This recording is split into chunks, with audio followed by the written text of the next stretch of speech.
Welcome to Master Your Money, Budgeting, Saving, and Debt-Free Living. I'm your host, Nate Tanner. On this show, we use the Triggator philosophy to help you keep your budget balanced, build your savings and investment, and knock out debt with confidence.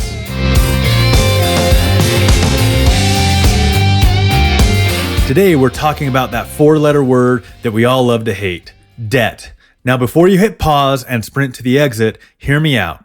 This episode isn't about shame or guilt. It's about truth, clarity, and progress. Most people aren't drowning in debt because they're lazy or irresponsible. They're drowning in debt because life is expensive, credit is easy, and financial literacy is rare. As the great philosopher Notorious B.I.G. once said, "Mo money, mo problems." But let's be honest, when you got no money and a lot of problems, it's even worse. The good news, there's a way out. Today, I'm going to walk you through why debt feels so heavy, how to face it head on, and how to choose a strategy that actually works. I'm going to help you understand what debt does to us, mentally and emotionally, walk through 2 debt payoff strategies, and give you one simple challenge that will get you moving today. You don't need perfection. You just need a plan and a little bit of courage to face the numbers. Debt isn't just a math problem or a spending problem, it's a mindset problem. It doesn't just affect your wallet, it affects your peace, your confidence, your future. And most people don't even want to look at it. They avoid it like it's a pile of unfolded laundry. If they can't see it, maybe it's not there. But just like that laundry, it doesn't go away. It just builds up. And so does the stress. As the great Jedi Master Yoda once said, "Named must your fear be, before banish it you can." Translation, you can't fix what you won't face. Just a quick side note, yes, I know some of you Star Wars fans are thinking, wait, I don't remember Yoda ever saying that. You're right. That line doesn't show up in the movies. It's actually from the Revenge of the Sith novel, part of the Dark Lord trilogy. You didn't think that I'd quote Master Yoda without receipts, did you? But I digress. Let's get back to debt. Here's a stat that will raise your eyebrows. According to a 2023 Lending Tree study, 38% of Americans carry credit card debt month to month. And on average, the balance is over $5,700. That's a payment ranging from about $128 per month for someone with good credit to over $300 a month if your credit score, like mine once was, is so far down the mine shaft that you need a parakeet to make sure you still have oxygen. And remember, that's just credit cards. That doesn't include student loans, car payments, or personal loans. Debt is normal in today's world, but it doesn't mean it's healthy. And just because it's common doesn't mean it's inevitable. Here's what debt really does. It limits your options. You stay in a job that you don't love because you need a paycheck. It creates financial anxiety, even when you're not actively thinking about it. And it adds interest, not just financially, but emotionally. Guilt, fear, even shame. But let me tell you something important. You are not your debt. You may have made some mistakes. We all have. But your worth isn't tied to your balance sheet. Debt is a challenge, but it's not a life sentence. And in the next section, we're going to talk about the first and most powerful step, facing the numbers. This next part might be the hardest step in your debt-free journey, but it's also the most freeing. It's time to face the numbers.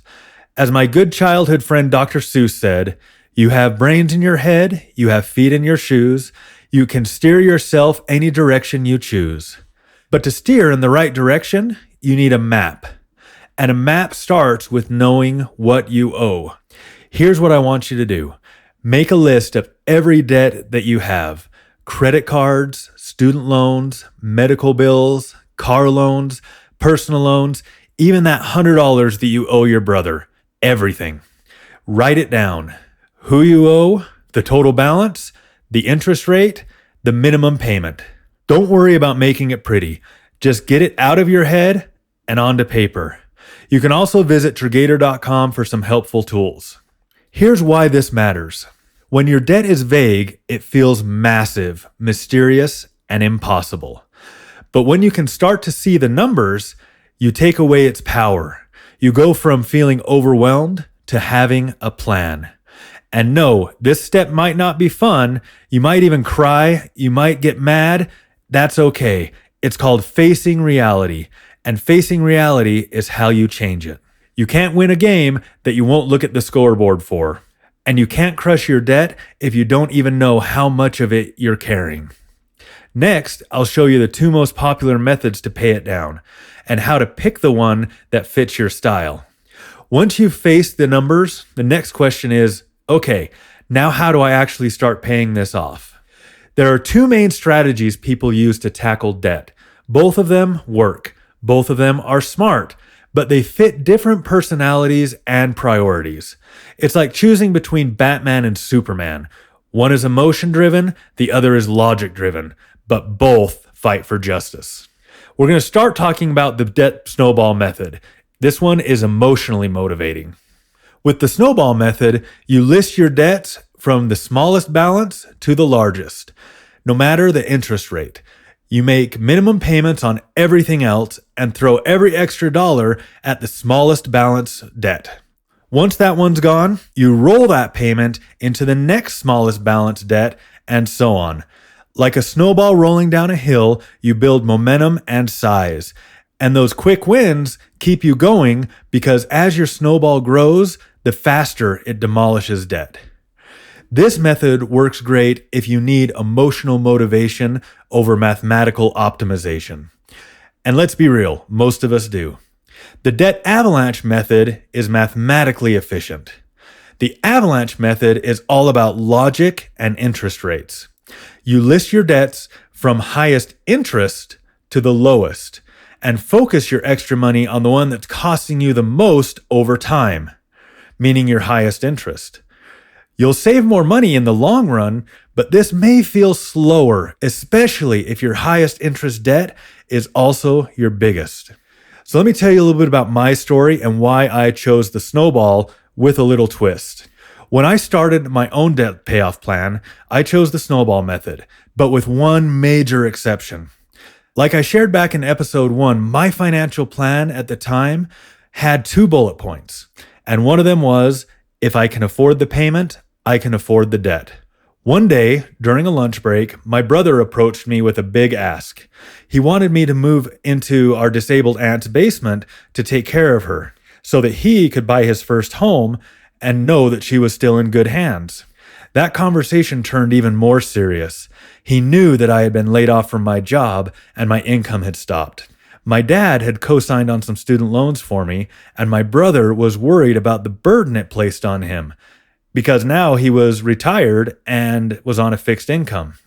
My brother offered to pay off those loans himself as well as help me through my layoff if I would agree to pay him back. I agreed, and that's when I really understood what it means in Proverbs when it says, the borrower is slave to the lender. Being thousands of dollars in debt to your brother is torture. Every family gathering felt awkward.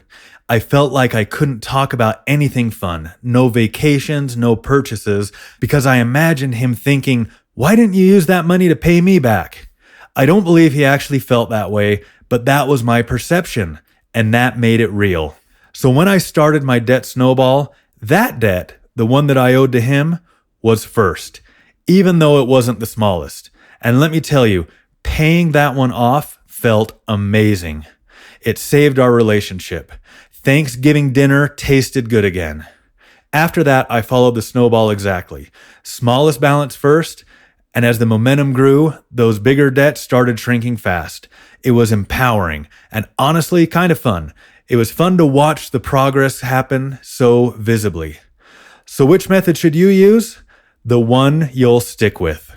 Snowball is about wins and motivation. Avalanche is about math and efficiency. If you want to do a hybrid like I did, go for it, because the best debt payoff strategy is the one you'll actually follow through on. Here's a bonus tip. Use what we call in the Triggator framework snowflake payments. They add a little extra momentum to your debt payoff. Did you get a tax return? How about a bonus from work? Maybe you have a variable income and had a great week. Or one of my favorites, the third paycheck in a month if you are paid bi-weekly. Take these extra dollars and give them the job to help you eliminate your debt. Think about it. If your tax refund or bonus could eliminate that credit card debt that 38% of Americans have, you just found an extra $128 to $300 to roll on to your next debt and could have moved your debt-free date closer by months or even possibly years. Here's the truth that doesn't get said enough. Debt payoff is not a straight line. There will be moments when you slip. Unexpected expenses will pop up. A gator may bite, or life will throw you a curveball. And it's easy to think, well, I blew it, might as well quit. But that's the mindset we have to break. You're not starting over, you're picking back up. Progress doesn't die just because you had a rough month. You don't lose everything when you stumble. You only lose when you stay down. As one of the great motivational speakers of our time, Rocky Balboa, said, "It ain't about how hard you get hit, it's about how hard you can get hit and keep moving forward." And listen, debt payoff can feel like a 15-round fight with Ivan Drago. But if you keep getting back up, you will win. It's time for a mindset shift. You're not just paying off debt, you're becoming someone new. Every payment you make, every decision not to swipe that card, every time you say not yet instead of charge it, you're building a new identity. You're not just someone trying to get out of debt, you are someone who is mastering your money. There will be a point, usually after you've paid off the fun little fast balances, where it starts to feel slow. The big debts take longer. The progress doesn't feel as flashy. That's normal. That's where most people quit. But that's also where the breakthrough lives, just past the "I'm tired of this" stage. Keep your why front and center. Is it freedom, peace of mind, changing your family tree, or like mine, so I could fix a relationship in my family? Tape your why to your mirror.